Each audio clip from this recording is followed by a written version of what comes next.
wherever there was momentum, I was trying to get in and build a cushion and try to cut the losses. I mean, here and there, you're going to have some losers. But if you see that it's not working, so you want to get out as soon as possible in terms of not letting it go, okay, because sometimes what happens, you get in that mindset when you get in, let's say, 550 and it goes to $5, you go, okay, no, it's going to come back to 550. But it never comes back in terms of small caps. You can go all the way down to $2 and never come back for years.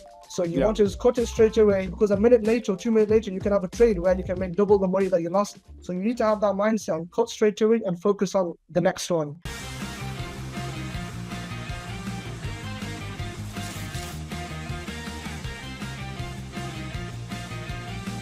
Welcome everybody to another funded trader of Tradervue. Today, Sahil is with me. How are you doing, buddy? Thanks for coming. I'm all right. Thank you. Thank you, Michael, for having me. How about you? Amazing. I'm excited for this video. One of the stuff that Sahil mentioned is actually about watching the other funded videos that answered a lot of his questions before he joined Tradervue.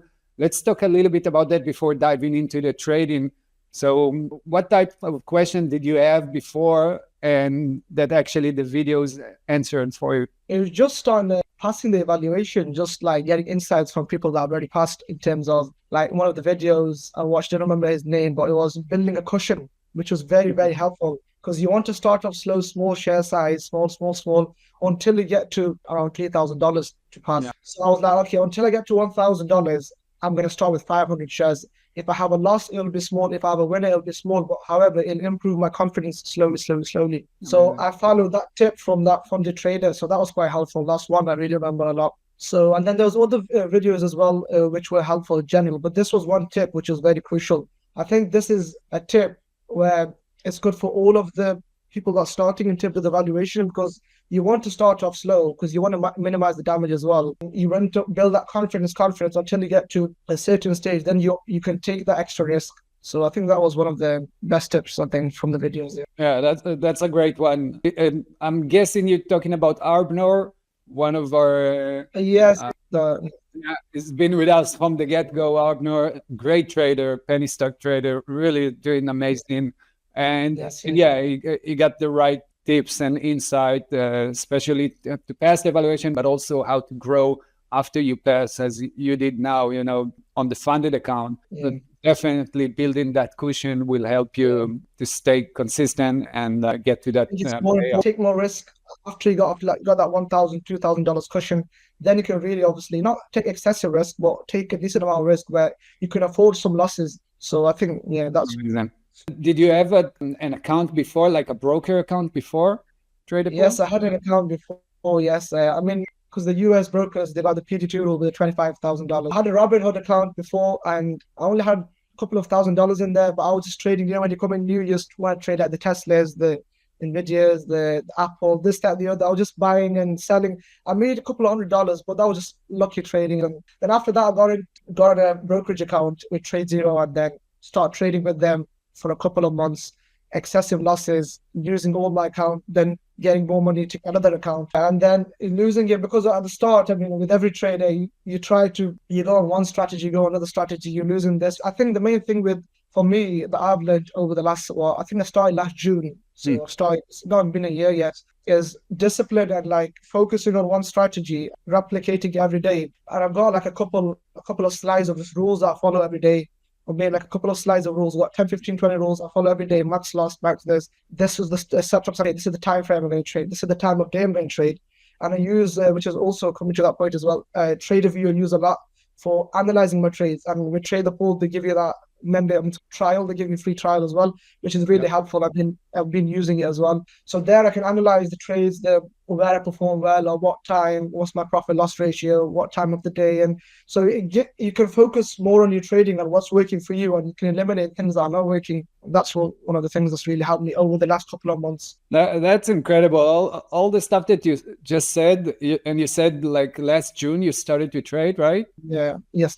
This is something that's amazing that you said that, because this is something that you learn after 3 years, 4 years, that you need to do your stats on Tradervue or TraderSync or Trading Journal, and that you go from a strategy to a different strategy. For me, it took me so long to go through that process, the path of the trader. and you already understand that after 1 year that you trade, and that's Yeah, amazing. that's the role that YouTube and the social media has now. I mean, watching people like traders and watching videos like you said, and you giving insightful tips and other traders and stuff. So if you can pick that up and then put it into your own trading, I think it's good as well. It's very hard, especially mentally with trading. I mean, it's quite hard. I've got this book right here. I might want to show you. I've been reading this book as well, Trading Trading in in the the Zone. Zone. Yeah, yeah. This is one of the books I've been reading in the last couple of weeks, and it gives you that what is it called, a different view into trading as well, like in terms of like accepting risk before going in. So you go into a trade, you accept, okay, that if I want to make 30, 40, 50 cents, I will have to be willing to lose 20 cents. Because if you don't go in with that mindset, when you lose that 20 cents or like that $200, $300 on that trade, you get mentally, it's very hard to cope with that loss. But if you already go in knowing that, okay, there's a chance of this loss, 30%, 40% chance, then that doesn't really affect you that much. Because when it starts to affecting you, then obviously start revenge trade and use hit max loss already. In terms of in an evaluation account like this, you don't want to be getting into that one because then you got the max losses and you want to be as focused and as disciplined as possible. Yeah, 100%. Couldn't say it better. Alrighty, so I'm gonna share my screen and show you a dashboard. For those of you not familiar with it, every trader gets his own dashboard and he can actually see the progress and the stats of his account. And amazing to see that your numbers are amazing. I mean, we can see that. So you have your target that you needed to reach. You traded with $80,000. So you basically trade in a chunk of our pool. So there is no PDT rule. And you need to reach a certain target. You have a max loss, a daily pause. And look at the stats. 1 to 6.2 ratio. That's incredible. 47% success rate, also very decent as well. But really, the risk reward. What's the secret there? Well, I think the secret was that share size. What I was doing, the losses that I've had were mostly I was taking 500 shares. Normally, the biggest winners that I've had have been on 1,000 shares, if you can see there. So what I was doing, I mean, if it didn't work, I was cutting the losses straight away. But cutting the losses straight away and using 500 shares, so it didn't cause any damage in a way. So and then when I see a stock is okay moving up, I'm a long bias trader, so I don't go to the short side. So and I mostly trade small caps. So when I see, okay, momentum's coming up at the open or in pre-market, okay, and I've built a little bit of a cushion, okay, then I go in 1,000 shares. And also I try to maximize the time I hold my winners and limit the time I hold the losers. So I think overall, even my Tradervue, when I analyzed it, I've seen my average winners have been, I think, 5 minutes, and my average losers have been 2 minutes. So that shows that I'm holding my winners more long, so I'm maximizing my winners.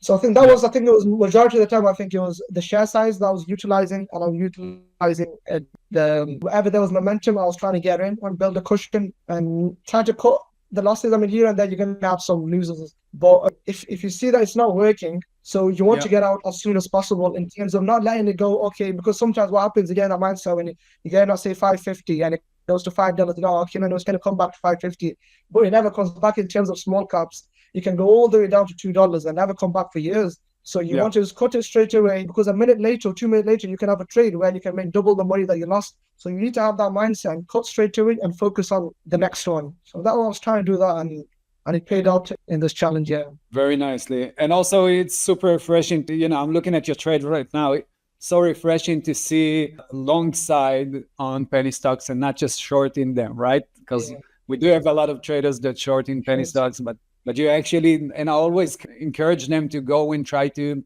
before it dropped, right? Before the dump, there is a pump. So maybe try to find a way to catch that pump before the drop. So, and you're doing exactly that, right? Yeah, I don't really trade because even from the start, I've always been long bias, and my strategy works towards, it builds on momentum. So my strategy is all momentum trading. So, I mean, before you short, I mean, there's always going to be 100, 200% move. So if you want to you can cap. It's better to capture that side. And also, I feel with shorting, you have bigger risk because you can lose more with the long. I mean, how much can it come down? It can always come down to zero. But with that, it can always go up, like with GameStop in 2020 to 2021, what happened. But that obviously doesn't happen a lot. You get a lot of fades. I get with short sellers, because if a stock goes up 100%, you get that all day fade back to like $2, $3, $5. So you can actually have some nice trades going down. But I mean, you can trade to the upside as well. So if you have both of it, I mean, that's a better quality to have. 100%. Yeah, you did great here. The trades, the time that it took you to pass the evaluation, like 5 days, that's also insane. You know, you do have 45 days, at least now you have 45 days to pass the evaluation, and you actually did it with 5 days. That's incredible. So congrats on that. Yeah, it was a bit hard passing the other challenges that I took. I mean, I failed, I think, one or two, I think. But the thing with them was I was trading. It was all this side. I was trading a couple of large caps. So I was trading at the open NVIDIA, Tesla, or a MicroStrategy, which is very volatile at the open. And because my strategy is based around small caps, I could not have a risk tolerance. So I don't know where I was going to put my stop loss or where to take profit, because it's very hard at the open where you got so much volatility. And you don't know where to get in or where to get out. And I was buying very extended. So on this one, I was thinking, okay, I'm not going to trade any large caps because my strategies in small caps have been working on that for the last several months. So I'm going to focus on small caps, focus on my share size, and stay thinking, yeah, that's why this one paid off, because I focused on my own strategy instead of going around doing other stuff. And that's one thing when you try to do large cap, small cap, this, that, the other, you haven't had experience on them. It's very hard to get results straight away. Yeah, and I just had another interview just literally 15 minutes ago, another interview with a new founder trader team, and he also mentioned exactly what you're mentioning, that once you find your niche, right, and he's trading SPXL, like the leveraged ETF on the SPY, on the S&P 500, and he's trading only that. And he found that this is working for him. He tried before other stuff, but once he found his niche, that's it. It's gold. So yeah, and that's key as well, because once you find what you're good at, you want to just look to refine that and implement, because then that's special to you. Then you know what you're doing, because that's what I try to do my style.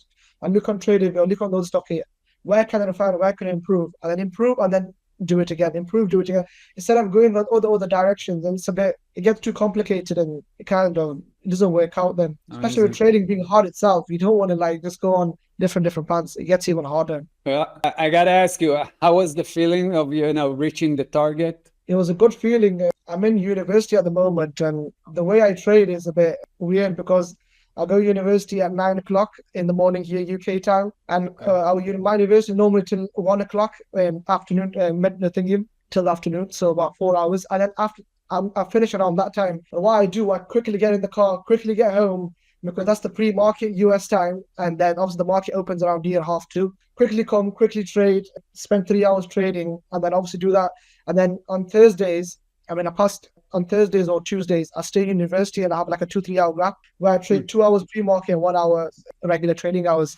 And I'm just fitting in, rushing to the library, going on the laptop, connecting my laptop, everything, taking everything there, and just putting my headsets, everything there, and then getting my charts, everything up, and just trying to focus them. So it's been a weird, I would say it's a weird way to trade, but I found it quite thingy. It's been good. And it was a good feeling yesterday. I mean, I had a good win. I think it was a $1,290 winner. Just buying into regular trading hours. We got there wasn't any momentum in pre-market, but obviously I still stuck to it, and I was like, okay, let's wait for it. If I find something, I'll get in. I've seen it. I took 1,000 shares, and I was just running the momentum, and I went from $200 straight to 3,400. So I was like, I didn't even notice until the bottom after I closed the trade. I was like, oh, I've reached the target. And then it was a good feeling to pass, especially when you're working towards something for such a long time, and then when you get that feeling of passing, it's quite good. Yeah, that's incredible. And I liked what you just mentioned, because you didn't know that you actually passed, right? In your mind, you're just trading, you're focusing on your trading, and that's super important, because I did see guys that almost reaching the target, and because they're exactly, they had it in their mind when they just want to reach the target, but eventually they lose it because the psychological aspect is affecting them, and you actually focusing on what's matter, which is the trading part, the execution part, and not the target or not target. So that's important. Yeah, that was important. Yeah, that's because you don't want to be too fixated on the numbers. Because when you're too fixated on the numbers, you're trading on the number. You don't want to trade on you let the numbers come after you. Focus on your trading, and the numbers will come after. One thing with me is having the capital which you guys provide. Especially with me, I used to, when I had a normal brokerage account, I used to fund it with $2,000, sometimes $3,000, and it used to come down to because I used to be losing at that time. I used to go from 2,000 to 1,500 back to 500. I'm like, oh my God, I've only got 500. I can't have 6 times thingy as well. I'm like, okay, let me fund the $1,000 extra.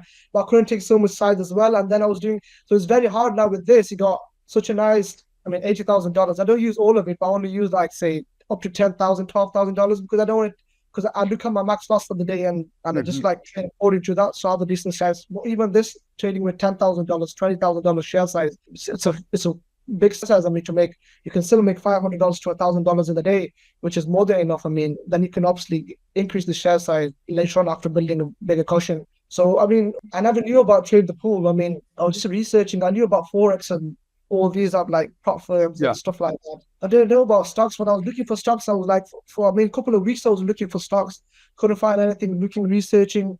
And then I think, I don't know, recently I was using like AI and stuff to find, okay, where can I find these like prop firms that specialize for stocks? Because I've seen some of the Forex when they were doing equities and stuff, but the platform that they were using was built for Forex and that. And I was like, where can I find such a one? And I found Trade the Pool and I was looking at the different programs and the thingy. And I put some messages on Trustpilot and I had very quick and good responses from your team on Trustpilot in terms of what to do and the next steps to get in.